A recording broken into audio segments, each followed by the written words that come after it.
Professor Oded Lifshitz from the Department of Archaeology and Ancient Near Eastern Cultures at Tel Aviv University is inviting you to join him to a journey following those who composed the historical descriptions in the Hebrew Bible. The Untold Story of the Kingdom of Judah, Part C. Out of sight, out of mind, and far away in time. The Untold Stories of the Lowland, the Shephelah, and its history. Chapter 4. The Untold Story of the fate of the Shephelah in Sennacherib's campaign.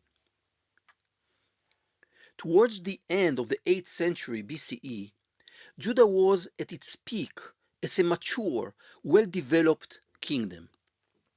It was based on a fairly dense hierarchy of settlements which were spread throughout the kingdom, including main and regional administrative centers, military forts, cities, towns, villages, and farms. The lowlands were the most populated and fertile region of the land, and Lachish served as a secondary capital. Unquestionably, at the top of the pyramid stood Jerusalem, the largest and most important governmental center of the kingdom, as well as the hometown of the king, the priests of the central temple, and much of the elite class.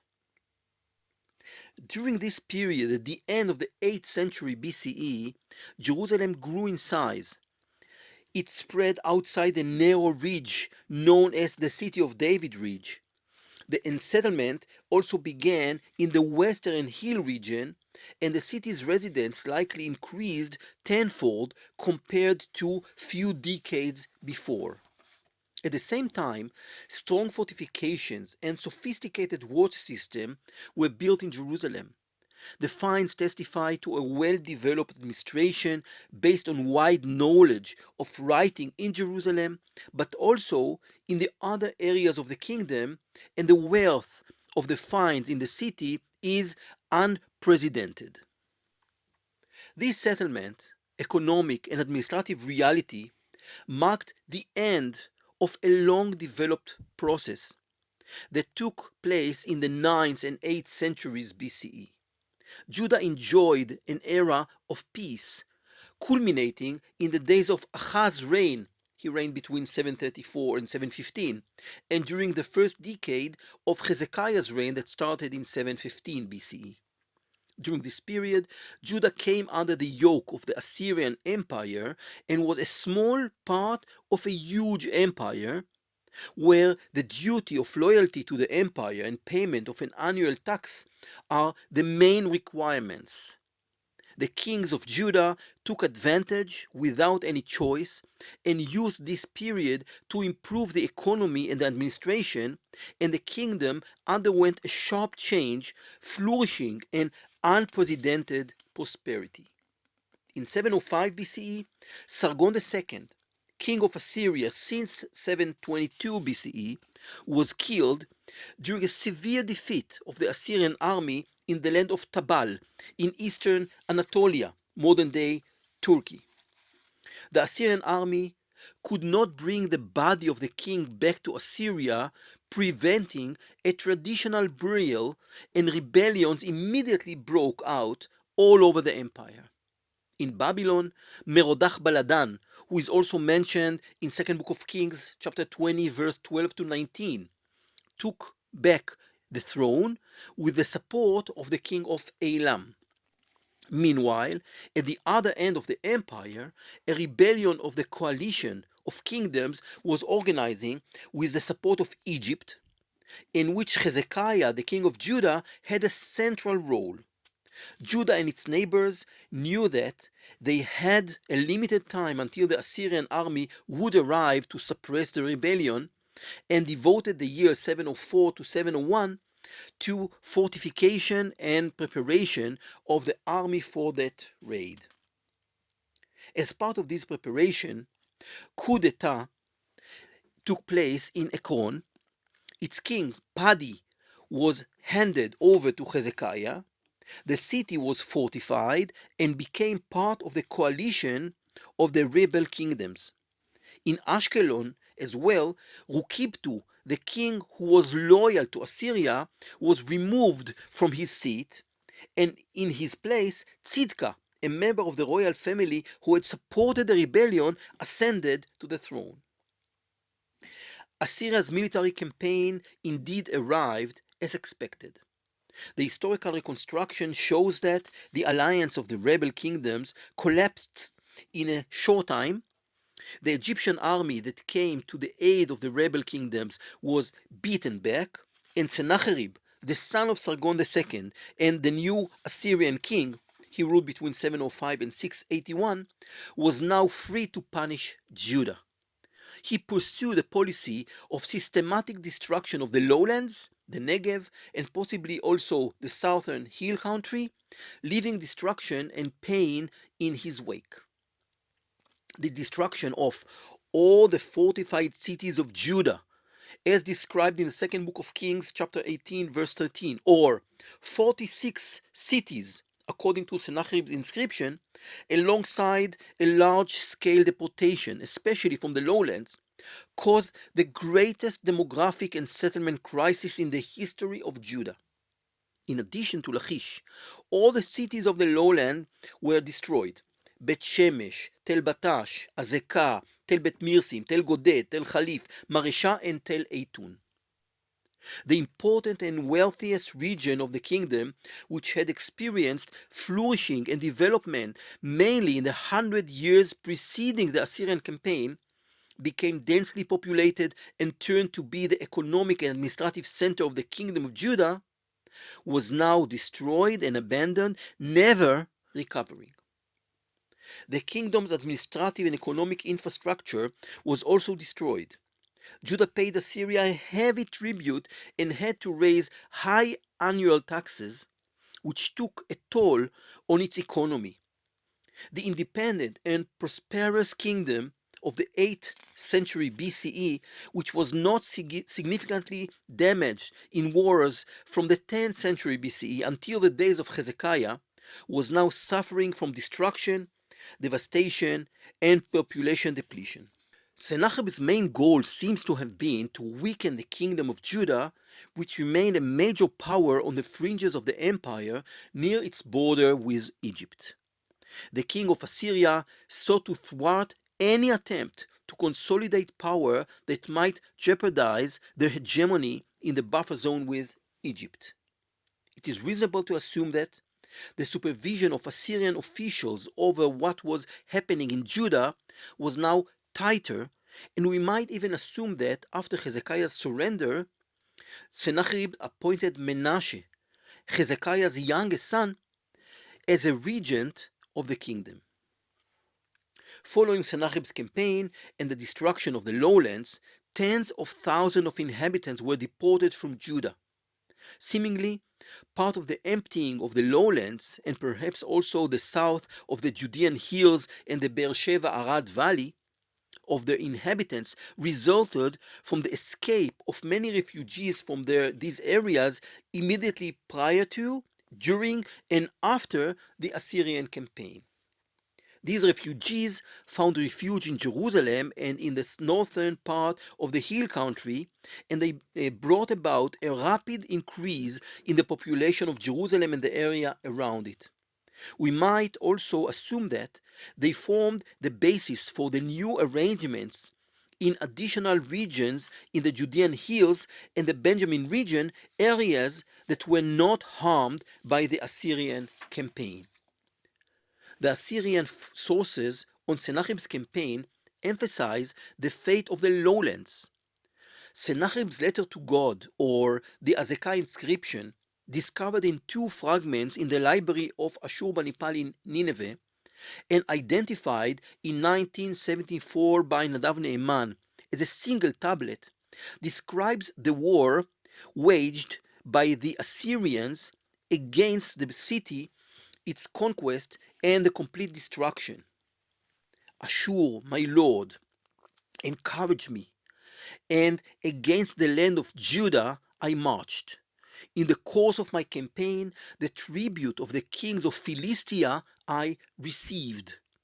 With the might of Ashur, my lord, the district of Hezekiah of Judah, like something here is broken and missing. The city of Azekah, his stronghold, which is between my border and the land of Judah, like the nest of the eagle located on a mountain ridge, like pointed iron daggers without number, reaching high to heaven, its walls were strong and rivaled the highest mountains to the mere sight, as if from the sky appears its head. By means of beaten earth ramps, mighty battering rams brought near, the work of, and something broke, with the attack of by foot soldiers, my warriors, they had seen the approach of my cavalry, and they had heard the roar of the mighty troops of the god Ashur, and their hearts became afraid. The city of Azekah I besieged, I captured, I carried off its spoil, I destroyed, I devastated, I burned with fire. The Sennacherib Annals, in its various copies, which preserves the official royal chronicle of the king of Assyria, is an official expression of a royal ideology that was not intended to be an objective and realistic description, but rather a description of events using fixed formulas with an ideological function. The description of the Assyrian military campaign in the inscription is given according to geographical order. First, the coastal area, and only after the hill country, and the direction is from the north to the south. Thus, Judah is at the end of the inscription since it is both in the hill country and in the south. In light of this concept, the description of the campaign begins on the Phoenician coast with a description of the escape of Luli, king of Sidon. As a result, the coastal cities also surrender up to Acre, the area of the northern coast. This is the stage when additional kings arrive to surrender after realizing that they have no chance against the Assyrians, and the inscription lists all the kings who surrendered. The kings from the north of the coastal area are mentioned first, king from the south of the coastal area after them, and the kings from the Transjordan kingdom come last. Those who remained were the kings of Ashkelon, Ekron, and Judah, who didn't surrender immediately at the beginning of the campaign and thus suffered a bitter fate.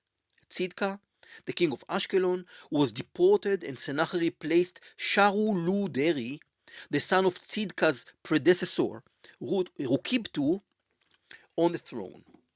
Ashkelon was enslaved, and many cities in the Yarkon area previously under its rule were conquered. At this stage, the people of Ekron became frightened by the rebellion and their cooperation with the kingdom of Judah, but it was already too late. This was also the time for the campaign on Judah, which Sennacherib, according to Sennacherib's annals, found written in 3 copies on 3 clay prisms: the Tyler prism in the British Museum, the Oriental Institute prism in Chicago, and the Jerusalem prism in the Israel Museum. Describes the war against Judah as follows. As for Hezekiah the Judean, I besieged 46 of his fortified walled cities and surrounding smaller towns, which were without number, using packed down ramps and applying battering rams. Infantry attack by mines, breaches, and siege machines, and I conquered them. I took out 200,000 and 150 people, young and old, male and female, horses, mules, donkeys, camels, cattle, and sheep, without number, and counted them as spoil. This is the point when the Assyrian inscription goes on to describe the fate of the king and the fate of Jerusalem, which were not conquered. I'm quoting. He himself, Hezekiah, I locked up within Jerusalem, his royal city, like a bird in a cage. I surrounded him with earthworks and made it unthinkable for him to exit by the city gate. The punishment for Judah is clearly described, and at the center of it is the tearing of the lowlands from Judah and handing them over to the kingdoms of Philistia. I'm quoting. His cities which I despoiled, I cut off from his land and gave them to Mitinti, king of Ashdod, Padi, king of Ekron, and Tzilibel, king of Gaza, and thus I diminished his land. Judah was forced to pay heavy tribute, to send a professional army of the kingdom to Assyria, joining this army to the Assyrian army. Some members of the royal family were also sent to Assyria, and the annual tax was raised. The Assyrian inscription also enumerates a long list of gifts sent by Hezekiah to Sennacherib after he had already returned to his palace. I'm reading. I imposed dues and gifts for my lordship upon him, in addition to the former tribute, the yearly payment. He, Hezekiah, was overwhelmed by the awesome splendor of my lordship, and he sent me, after my departure to Nineveh, my royal city, his elite troops and his best soldiers, which he had brought in as reinforcement to strengthen Jerusalem, his royal city. In addition to the 30 talents of gold and 800 talents of silver, and here we have a long list of presents, all kinds of valuable treasures, as well as his daughters, his palace women, his male and female singers, whom he had them bring after me to Nineveh, my royal city. He also dispatched his messenger to deliver the tribute and to accept servitude. In continuation of the Assyrian annals, the very detailed relief in Sennacherib's throne room is in his capital, Nineveh, describe the siege and the conquest of the destruction of the city of Lachish, evidence of the centrality of the city in Assyrian memory. Perhaps this was also ideological and artistic compensation for the fact that the Assyrians didn't conquer Jerusalem. Compared to these descriptions of the Assyrian sources as well as to the archaeological finds, the biblical description focuses on Jerusalem, even though the authors knew about some of the other main destinations of Sennacherib's campaign, especially in the lowlands. But the focus is Jerusalem. The biblical description consists of three different sources that were integrated into one sequence within the description in the second book of Kings, chapter 18 and 19. The biblical account of Sennacherib's campaign is opened by a short description with the nature of a chronicle, which is also resembles the description of the Assyrian sources and the general historical reconstruction of the course of the Assyrian campaign. And I can read it here from the second book of Kings, chapter 18, verses 13 to 16. In the 14th year of King Hezekiah, Sennacherib, king of Assyria, came up against all the fortified cities of Judah and took them. And Hezekiah, king of Judah, sent to the king of Assyria at Lachish, saying, I have done wrong. Withdraw from me. Whatever you impose on me, I will bear. And the king of Assyria appointed unto Hezekiah, king of Judah, 300 talents of silver and 30 talents of gold. And Hezekiah gave him all the silver that was found in the house of Yahweh and in the treasures of the king's house. At that time, Hezekiah stripped the gold from the doors of the temple of Yahweh and from the doorpost which Hezekiah, king of Judah, had overlaid, and gave it to the king of Assyria. According to this description, Jerusalem was not conquered due to Hezekiah's surrender and the payment of a heavy tribute. Notably, in the Sennacherib annals, the tribute includes 30 talents of gold and 800 talents of silver, while the chronistic account in the Book of Kings, the tax includes a similar number of talents of gold, 30, but only 300 talents of silver instead of 800. Was this a scribal error in one of the sources or deliberate change? We don't know. In any case, according to the biblical chronistic description, the Assyrian campaign was directed against many cities in Judah, and when Sennacherib was in Lachish, Hezekiah sent messengers to him and surrendered to him. In this description, there is a reference to the heavy price that Judah paid for the rebellion, the massive destruction suffered by many cities in the kingdom, the enslavement that followed the surrender, and despite this context, it is also clear that Jerusalem was spared from destruction and was not conquered by the Assyrians. Immediately after this chronistic description, in the continuation of chapter 18 and in chapter 19 in the book of Kings, two parallel and consecutive prophetic stories are presented.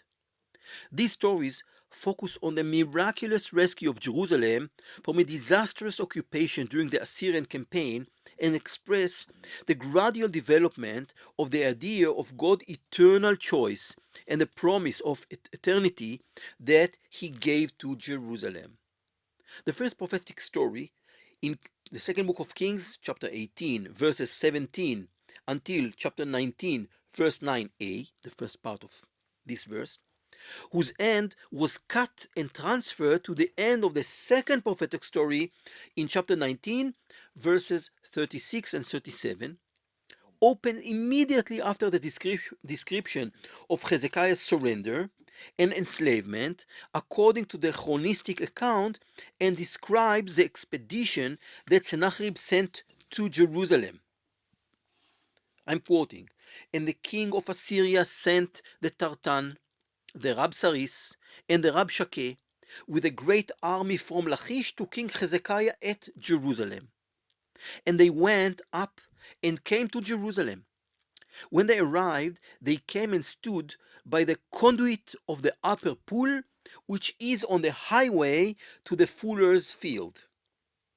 The story focuses on the speech of Rabshakeh, at the center of which is Judah's hopeless chances of facing the tremendous Assyrian army and the proposal for Jerusalem's residents to submit and be exiled. This is in verses 32b and 35. "And do not listen to Hezekiah when he misleads you by saying, 'Yahweh will deliver us.' Has any of the gods of the nations ever delivered his land out of the hands of the king of Assyria? Who among all the gods of the countries have delivered their countries out of my hand, that Yahweh should deliver Jerusalem out of my hand?" The described reaction to this great embarrassment and panic, and according to chapter 19, verse 1 to 4, this is the reaction. "And it came to pass when King Hezekiah heard it, he rent his clothes and covered himself with sackcloth and went into the house of Yahweh. And he sent Eliakim, who was over the household, and Shebna, the secretary, and the senior priests, covered with sackcloth, to the prophet Isaiah, the son of Amoz. They said to him, 'Thus said Hezekiah, this day is a day of distress, of rebuke, and of disgrace. Children have come to the birth, and there is no strength to bring them forth. It may be that Yahweh, your God, heard all the words of the Rabshakeh, whom his master, the king of Assyria, has sent to mock the living God, and will rebuke the words of Yahweh, your God, as heard. Therefore, lift up your prayer for the remnants that is left.'" The prophet Isaiah responded in sharp and clear way and expresses the miraculous salvation of Jerusalem, and this is from verses 6 and 7. "Say to your master," said the prophet, "Thus say Yahweh, do not be afraid because of the words that you have heard, with which the servants of the king of Assyria have revealed me. Behold, I will put a spirit in him, so that he shall hear a rumor and return to his own land, and I will cause him to fall by the sword in his own land." End of quote. At this point, the end of the story is moved forward and the second prophetic story is integrated, which quotes a little of what was told in the first prophetic story and greatly expand it in Isaiah's speech, which further emphasizes the miraculous salvation of the city. The combination of the second prophetic story in the second book of Kings, chapter 19, verse 9, is attained through the word again, vayashav, in the sense of repeating the act described earlier. Okay? He sent messengers again to Hezekiah. After briefly describing the main points from Rab Shakeh's speech in the previous story, the description states there, I'm reading from verse 14, Hezekiah received the letter from the hand of the messengers and read it, and Hezekiah went up to the house of Yahweh and spread it before Yahweh. Hezekiah's prayer to God is described in verses 15 to 19. Then, in verse 20, the prophet's answer is described, quoting, Then Isaiah the son of Amoz sent to Hezekiah, saying, Thus says Yahweh, the God of Israel, your prayers to me about Sennacherib, king of Assyria, I have heard. End of quote. This is the opening to one of the wonderful poetic speeches in the Hebrew Bible about God's eternal protection of Jerusalem, and I can read some of the verses between verses 21 and 34 in second book of Kings, chapter 19. This is the word that Yahweh has spoken concerning him. She despises you, she scorns you, the virgin daughter of Zion. She wags her head behind you, the daughter of Jerusalem. Whom have you mocked and reviled? Against whom have you raised your voice and haughtily lifted your eyes? Against the Holy One of Israel. The prophetic speech ends with a promise that Sennacherib will not conquer Jerusalem, and this is in verses 32 to 34. Therefore, thus says Yahweh concerning the king of Assyria, he shall not come into this city or shoot an arrow there, or come before it with a shield, or cast up a siege mound against it. By the way that he came, by the same way he shall return, and he shall not come into this city, says Yahweh. For I will defend this city to save it, for my own sake and for the sake of my servant David. The two endings of the two prophetic stories combine with each other at the end of the description, at the end of chapter 19, which also describes the death of Sennacherib, who was murdered many years later in the temple in Nineveh. The story, of course, couldn't be written before Sennacherib's death. Evidently, in this story, the idea of divine salvation of Jerusalem and the eternal promise to the city was greatly developed. And it is interesting to see the relation between the two prophetic stories and the existing development against the background of the chronistic story that is before them. Apparently, the first was written not long after Sennacherib's campaign and death, when the idea of the eternal promise began to take shape, whereas the second was already written as part of the Deuteronomistic work some 80 years later, the actual military campaign, and express in it the idea of the eternal promise in all its power. The two chapters in the book of Kings that describe Sennacherib's campaign offer an appropriate conclusion to this part of the book, in which we dealt with the untold story of the regions of the kingdom of Judah that were out of sight and out of mind of the inhabitants of Jerusalem, and understood how much the biblical historiography focuses on Jerusalem, on the temple and the house of David, and of course about the eternity and the promise of God to keep his kingdom, his house of David, and the temple.